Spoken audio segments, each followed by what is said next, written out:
Good morning, and welcome to the Boulder Valley Unitarian Universalist Fellowship. And we are still back to multi-platform services. I'm Paul Gibb, and I'm joined today by Service Associate David BVUUF, and Clara Kelly, Tracy Bush, and Emily and Tad Kariath, who are providing music, and our tech team of Larry Sherwood, Mary Stackpole, and Larry Laverdure. Their behind-the-scenes support is what allows us to be together. And of course, you are the ones who make this a beloved community. As I say the welcome words today, I invite those of you on Zoom to shift into gallery mode, if you haven't already done so, and scroll through the screens so you can experience the beauty of this congregation. Those in person, look around and see who you can recognize beneath their masks.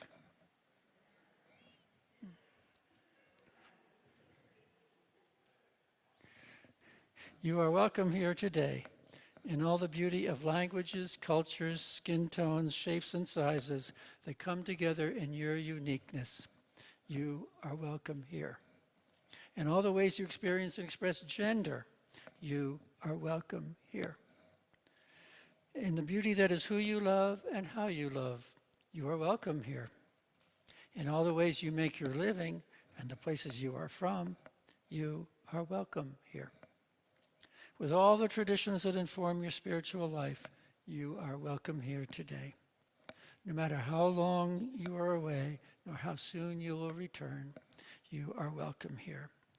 Whether you come with laughter in your heart or tears, you are welcome here. You're invited to join us with an open mind, a loving heart, and willing hands, if at all possible. We welcome you today. We acknowledge that the land surrounding us is the stolen territory of the Arapaho people, and that many tribes roamed freely on this land for millennia before the arrival of white settlers. We commit ourselves to being a center for spiritual exploration and justice making, and to anti-racism and anti-oppression work within and beyond our congregation. If you're new here, we're glad you found us and hope that this community, you can experience the warmth and love of this congregation. Each Sunday is different here, so please come back a few times to really get to know us. We have many opportunities during the week for social connection and spiritual growth. Those on Zoom can check out the links in the chat to help you get connected. Those in person can find our newcomer form on the QR code on the back of the teal hymnal, or stop by the welcome table in our foyer to get connected. Finally, if any new visitors on Zoom would like to introduce themselves in the chat, please do so. We'd love to know who is among us. Are there any visitors in the sanctuary who'd like to introduce themselves by telling us your name and where you live? Feel free to, or stand up and David will bring you a microphone.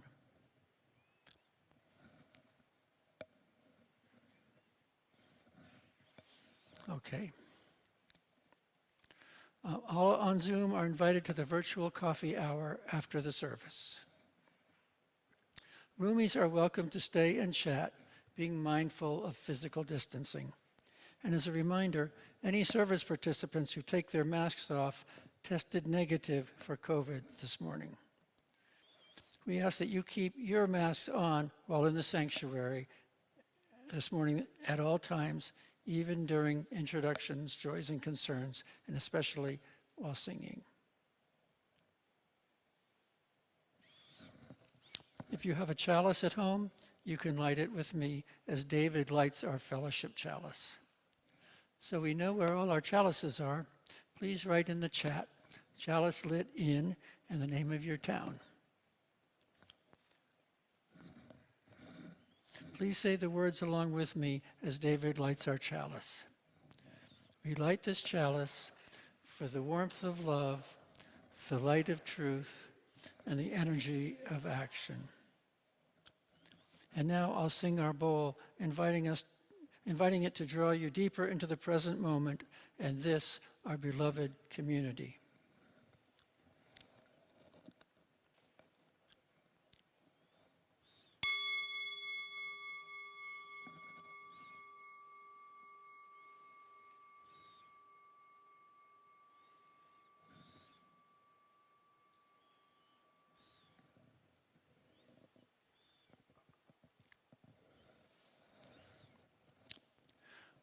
Our opening words are from Sophia Lyon Faz, very famous Unitarian. We gather in reverence before the wonder of life. The wonder of this moment. The wonder of being together, yet so close, yet so apart. Each hidden in our own secret chamber. Each listening, each trying to speak. Yet none fully understanding, none fully understood. We gather in reverence before all intangible things that eyes see not, nor ears can detect. That hands can never touch, that space cannot hold, and time cannot measure.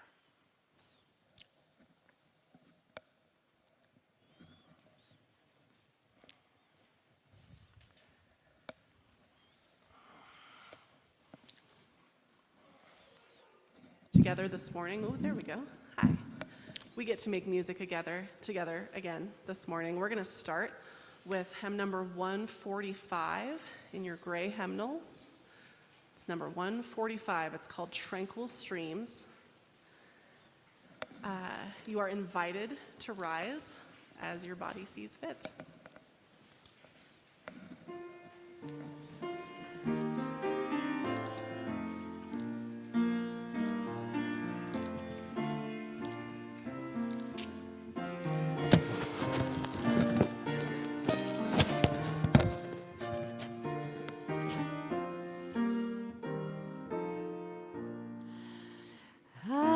Tranquil streams that meet and merge and flow as one to seek the sea, our kindred hearts and minds unite to build a church that shall be free, free from the bonds that bind and meet to narrow thought and lifeless creed, free from a social crowd that fails to serve the cause of human need. A freedom that reveres the past, but trusts the dawning future more, and bids the soul in search of truth adventure boldly as we explore. Prophetic Church, the future waits your liberating ministry. Go forward in the power of love, proclaim the truth that makes us free.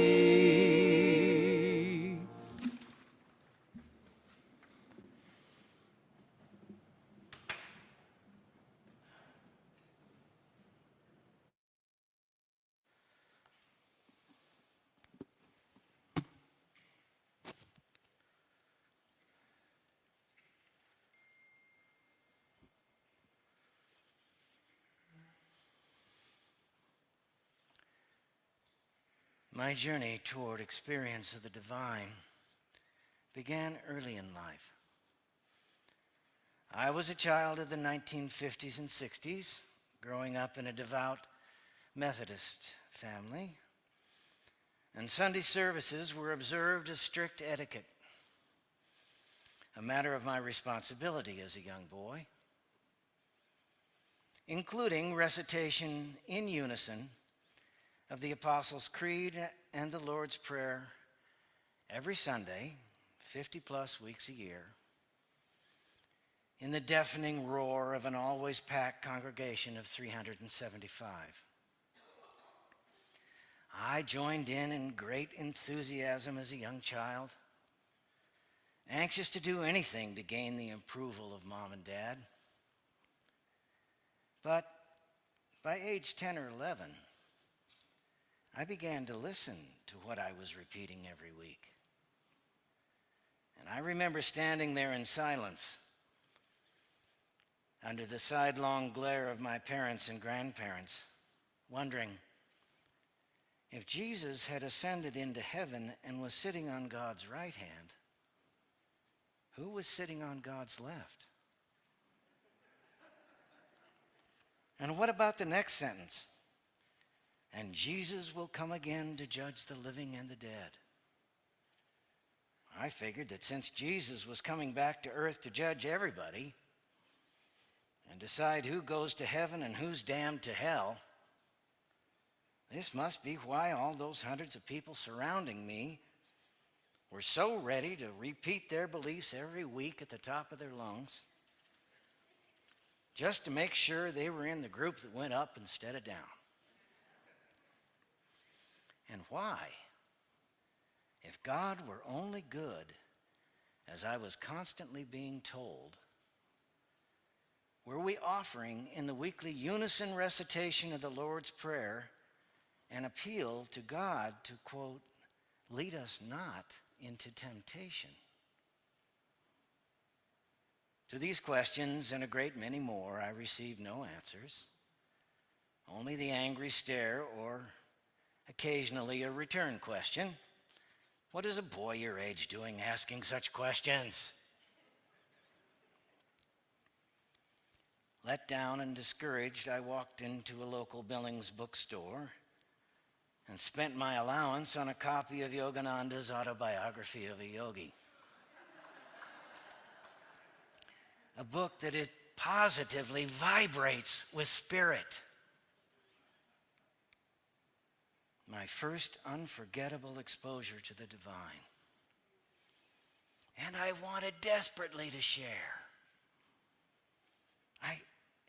In my innocence, I actually made an appointment with our senior minister, running to him in ecstasy. Dr. Klingman, you must read this book.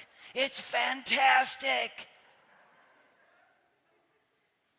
He was instantly threatened, gave me a sickening smile, and asked, what part do you want me to read?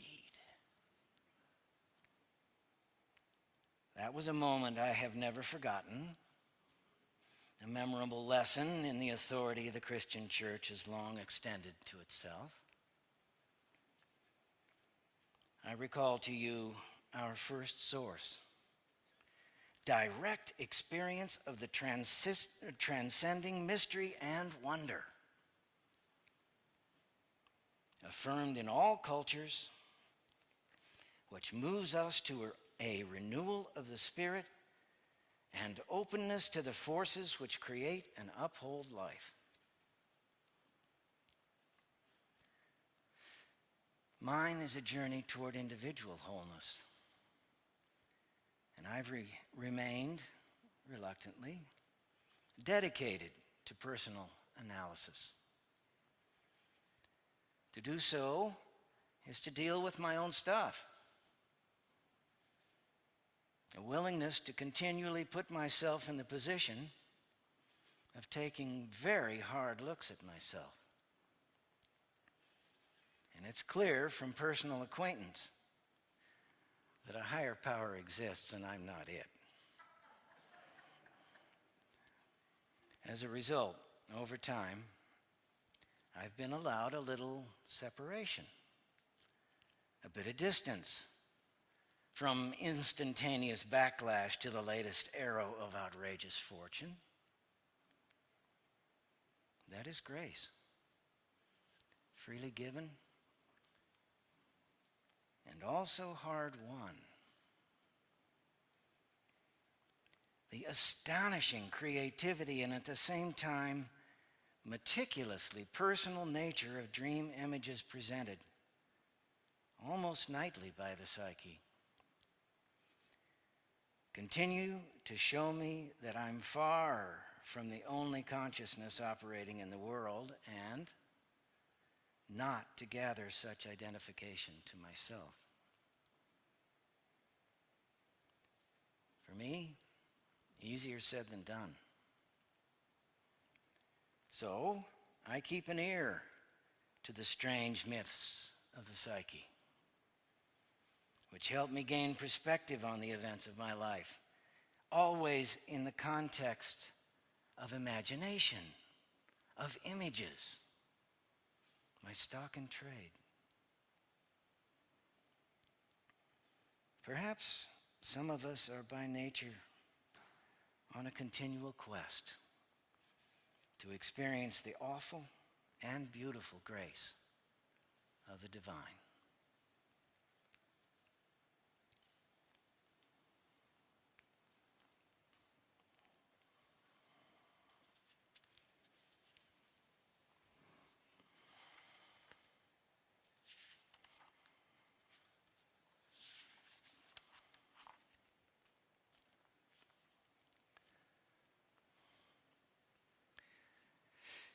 Each week we remind ourselves of the abundance of our lives in this community by giving half our plate away to those organizations that share our values. The half plate for today goes to the Boulder County National Association for the Advancement of Colored People, the NAACP. Your donations today will support their special fund designated to the development of the new Center for African and African American Studies at the University of Colorado, also known as the Cause.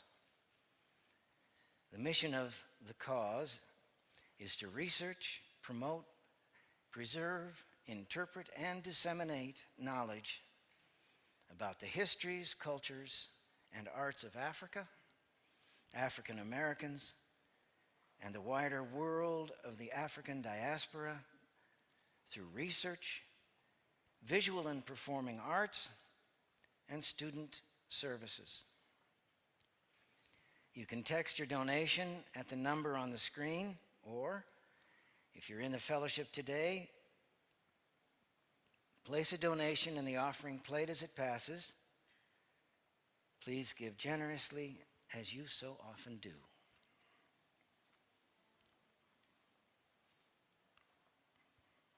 I'm listening. I am listening. Spirit, speak to me. I'm listening. I am listening. Spirit, speak to me. My ears are wide open, my eyes are wide open to see what I may be. I'm listening. I am listening. Spirit, speak to me. I'm listening. I am listening. Spirit, speak to me. I'm listening. I am listening. Spirit, speak to me. My ears are wide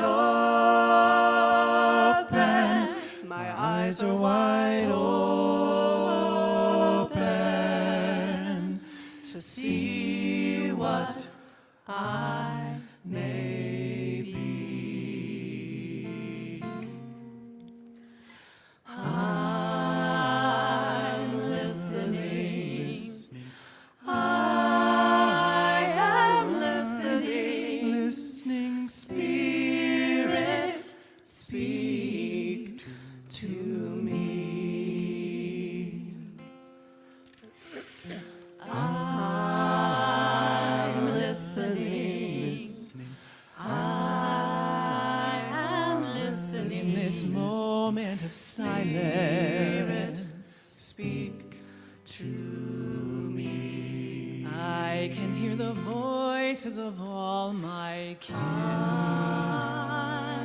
singing, clicking, tweeting, howling into the wind. My ears are wide open. Oh, the joy. Eyes are wide Oh, the love. to see what Here I for you and me. Oh, I'm in listening. this moment of I silence, am listening. I hear Spirit, speak to me.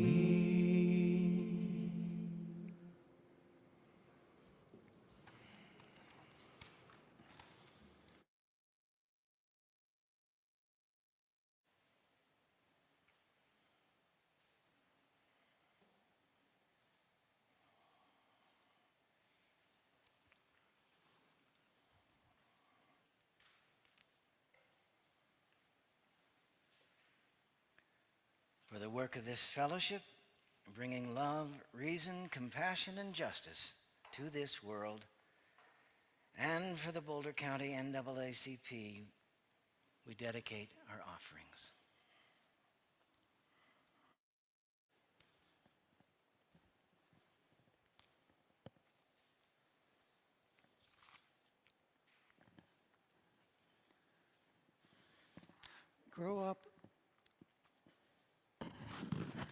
Growing up. Hello, there we go. Growing up Unitarian gave me a very special privilege, namely the privilege of starting religious exploration at an early age. One day in my 6th year, my parents asked me a question I wasn't ready to answer. They asked me if I believed in God. Now, you have to understand that at that age, I had not gotten over the sting of the Santa Claus fiasco. I had a sudden image of my older sister laughing and falling on the floor and saying, "You mean you didn't know that God is just fill in the blanks?" And of me turning bright red and falling on the floor in embarrassment and rage. Anyway, right there I decided that God could not possibly exist because A, clouds could not support the weight of someone big enough to have created the universe, and B, a truly loving and caring God would not have let Tommy Tucker beat me up that day. Seeing the surprised and maybe bemused reaction of my parents, I underscored my pronouncement by saying, "God, bah humbug." Since this works so well with my Unitarian parents, I decided to try it on some of my friends and schoolmates. I have a distinct recollection of crouching behind the curtains by an open window in our house and shouting, "God, bah humbug," as our neighbors, the Ray family, passed by in their best Easter finery on their way to the Lutheran church on the corner. But the odd thing was that deep down inside, I was not entirely convinced that God did not exist. Something was not quite right. Mainly the idea of a universe without a God was kind of scary, like being on a ship with no helmsperson, or on a train with no engineer in the cab. Besides, I had a distinct sense of some invisible presence looking over my shoulder. My head was telling me that God was impossible, and my heart was telling me that God was essential. What was I to do? To resolve this conflict, I turned to the one tool that children have to bring the head and heart together: fantasy. I imagined that if there really were an omniscient God, then this God must be aware that I was telling people that God did not exist. But being, of course, merciful and forgiving, such a God would take pity on a 6-year-old atheist and give me a second chance. I pictured God driving up to my house in a limousine or sleigh, or maybe coming down from the clouds in a parachute or on angel wings, then knocking on our door and saying, I understand you have been saying I do not exist. Well, I do exist, see? So you need to stop saying I don't exist. Sometimes in my fantasy, that last sentence was punctuated with an or else. If this ever happened, I decided, I would refuse to cower. I would boldly respond, okay, God, let's make a deal. I'll stop saying you don't exist if you'll come with me to school tomorrow for show and tell. In this way, I would become famous as the little boy who got God to come out of the woodwork. And if there really was no God, then none of this would happen. And at the very least, no one could prove me wrong. I was in the safest of all epistemological nests. Best of all, my sister could not laugh. God didn't show, regrettably, but about the same time in my life, something strange began to happen. I call it the phenomenon of the unexplained shadow. It was a shadow that appeared on the wall next to my bed. It was in the shape of a person. It never moved. It was not there when I went to bed or when I got up, but it was always there when I woke up in the middle of the night. I was sure I was not dreaming, since it was not there long after I had clearly woken up from my dreams. And I was sure it was not the shadow of a real person, or even of a bedpost, because there was no light source that could possibly cast a shadow in that direction. And to my great relief, the shadow never once cleared its throat or said, But I quickly began to wonder if this shadow was some angel or emissary of some kind of God. I am emboldened to tell you about this phenomenon only after hearing from psychologist friends that such shadows are commonly experienced by small children. But the psychologists have never convinced me, one way or another, as to whether such shadows are purely imaginary or are simply invisible to adults. In any event, the shadow on my wall made it just a little easier to fall back asleep, made me just a little safer from the monsters which, as everyone who has ever read Calvin and Hobbes knows, linger under the beds and loiter in the closets of 6-year-olds everywhere. Although I could not formulate it in words at that age, I think I was wrestling with the question of empirical knowledge versus intuitive knowledge, and completely unable to come down solidly on one side or another. The God issue remained tucked away in the back of my mind for the next 7 years.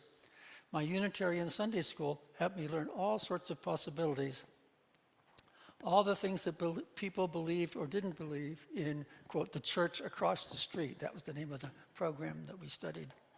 And I'm grateful that nobody ever insisted I nail down any particular creed.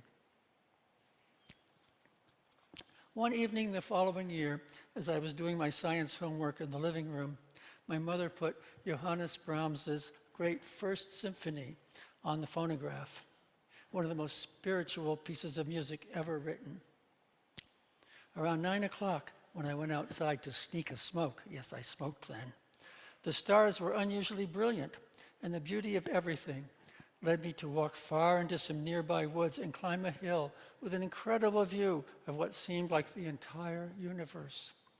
Before long, the finale of the Brahms Symphony crept into my bloodstream, where it mixed with the nicotine of my cigarette and the music of the stars.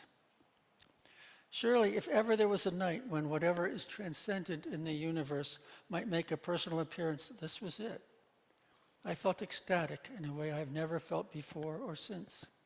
I felt the presence of everything holy, and I felt that holiness pulsing through every pore of my body and in every atom of everything around me.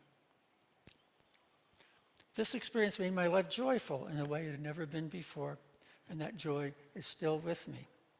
And I went away thinking that I finally recognized that whatever we choose to call that which is divine in the universe is not a particulate object, least of all not an anthropomorphic one that can even mouth the word ahem, But somewhere deep down inside, alas, I was still craving that. After all, I had nothing to bring back for show and tell from my experience on the hill. No stone tablets, no burning bush, no photographs, not even a tape recording of God saying, "Well, I do exist," or even, "or else." I confess that I have not brought the Divine One here for show and tell today.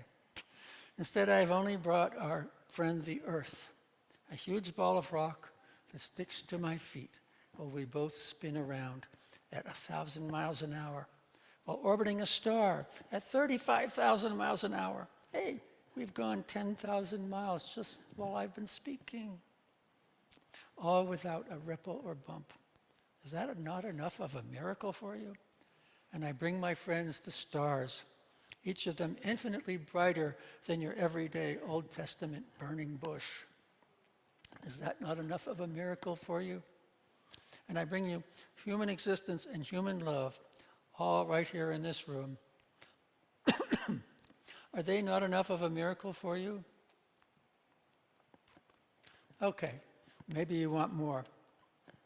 In any case, let us build our UU congregations on the foundation of knowable reality, but at the same time, let us build them tall and wide enough to make room for those intuitional, unprovable, improbable things, those shadows and projections and hunches and dreams. Those things could never be photographed or recorded or even adequately described in words.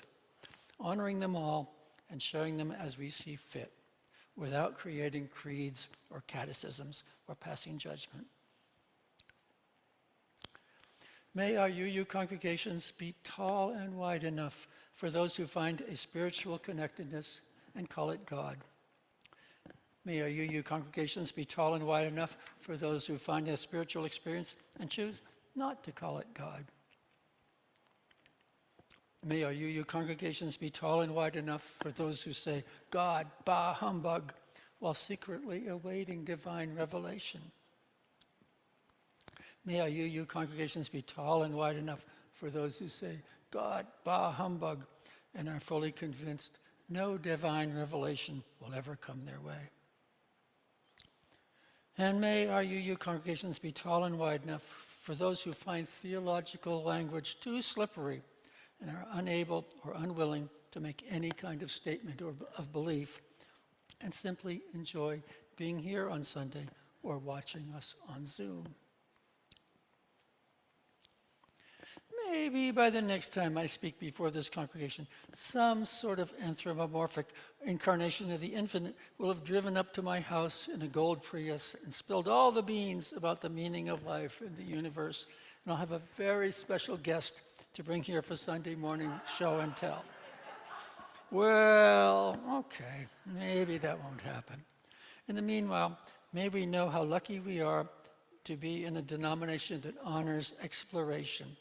May we know how lucky we are to be in a place where we are free to find our own connectedness, free to be ourselves, free to change and grow, free to share with one another, free to change our minds, free to have our own unique love affair with this crazy, beautiful universe of ours.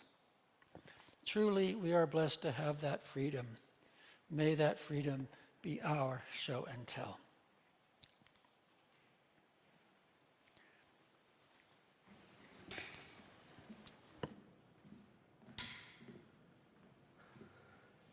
Well, for me, one of the easiest ways to get my brain to access my heart is music. I don't know if it's the same for you, but let's see if we can connect the two and make another song together today. We're going to do hymn number 83, Winds Be Still, also in your gray, 83. You may rise.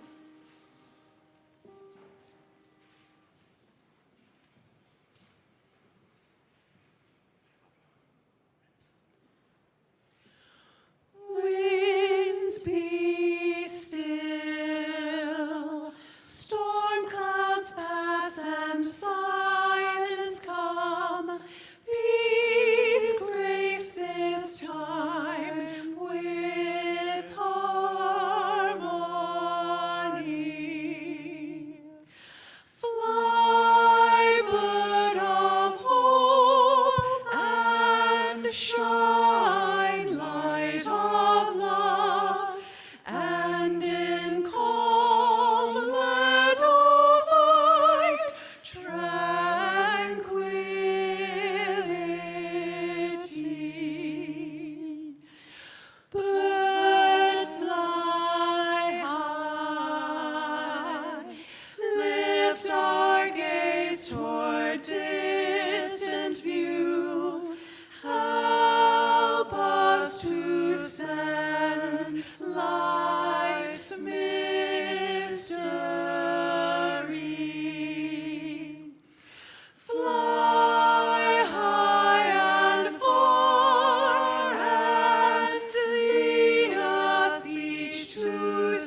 You may be seated.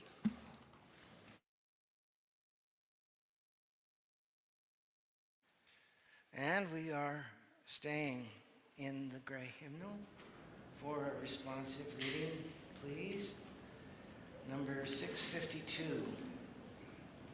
The Great End in Religious Instruction. William Ellery chanting.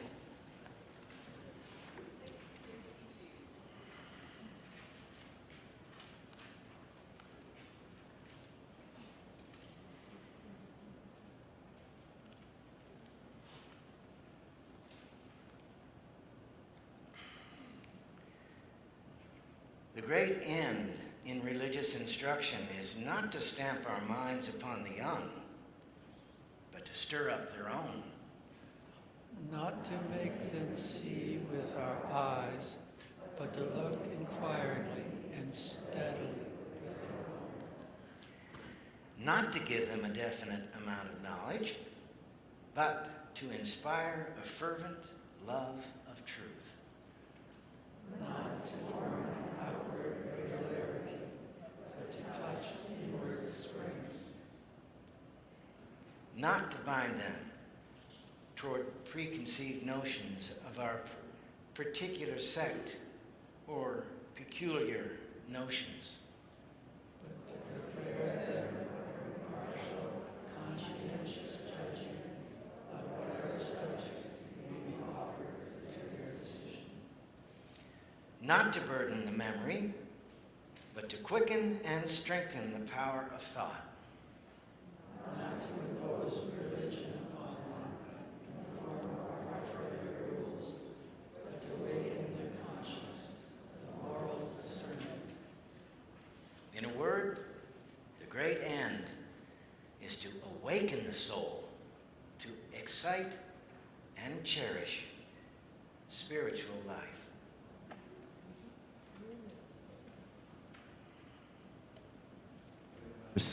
We have another song we'd like to sing for you and with you now. Our music so far today has been rather tranquil and contemplative, and that's about to change. And we hope you enjoy it. This is Closer to Fine by the Indigo Girls. And so we're going to have slides up, correct, on the chorus. So yeah, feel free to stand and move and sing if you want to.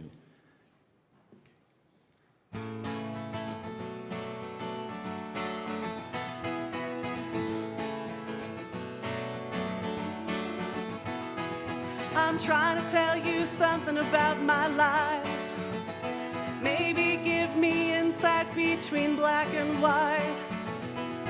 'Cause the best thing you've ever done for me was to help me take my life less seriously. It's only life after all, yeah.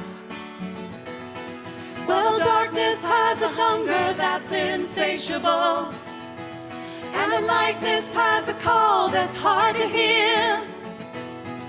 I wrap my fear around me like a blanket. I sailed my ship of safety till I sank it. I'm crawling on your shores.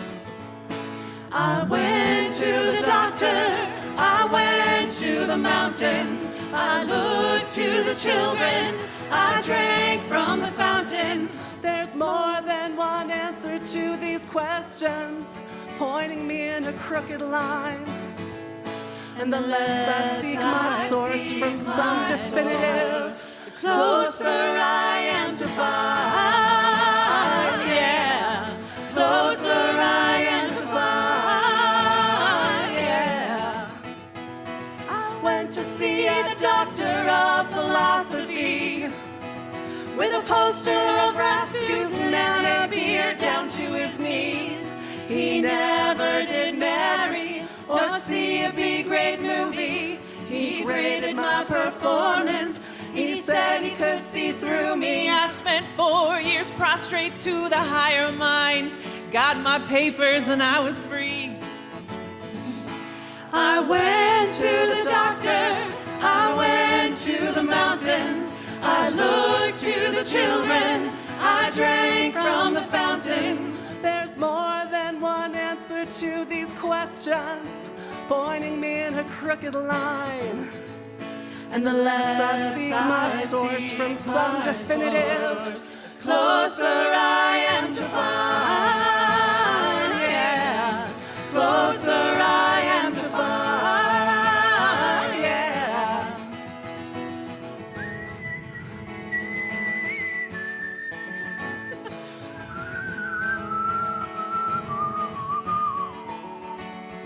So I stopped by the bar at 3 a.m. to find solace in a bottle or possibly a friend. And I woke up with a headache like my head against the board, twice as cloudy as I'd been the night before. And I went in seeking clarity. I went to the doctor, I went to the mountains, I looked to the children, I drank from the fountains. We go to the doctor, we go to the mountains, we look to the children, we drink from the fountains. Yeah, we go to the Bible, we go to the workout, we read up on revival, we stand up for the lookout.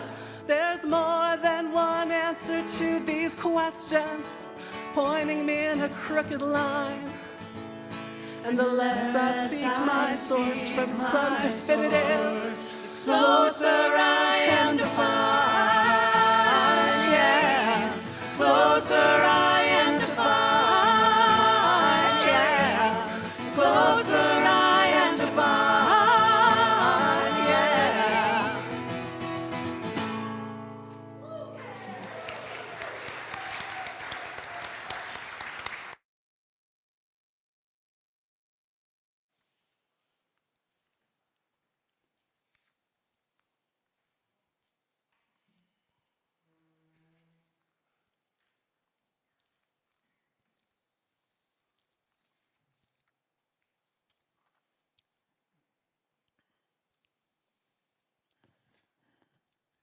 And now I invite us into our time of community connection, our time of sacred sharing. If you're on Zoom and you'd like to share a joy or concern, please type it into the chat, sending it to everyone. And let us know briefly what is in your heart today. I will read it out loud, what you share, and David will add a stone in our sacred waters on your behalf. If you're in the sanctuary today, you can come up front, share your joy or concern using the microphone, and add a stone to the waters, or you can add a stone in silence. Please keep your mask on when you share. Wherever you are, please tell us your name and where you live when you share.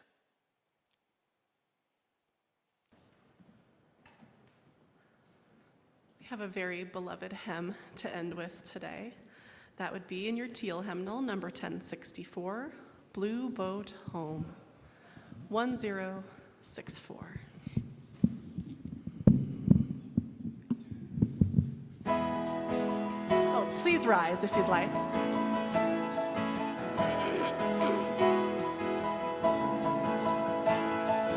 Though below me I feel no motion, standing on these mountains and plains, far away from the rolling ocean, still my dry land heart can say, I've been sailing all my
So there are no announcements apparently, so I will now extinguish the chalice.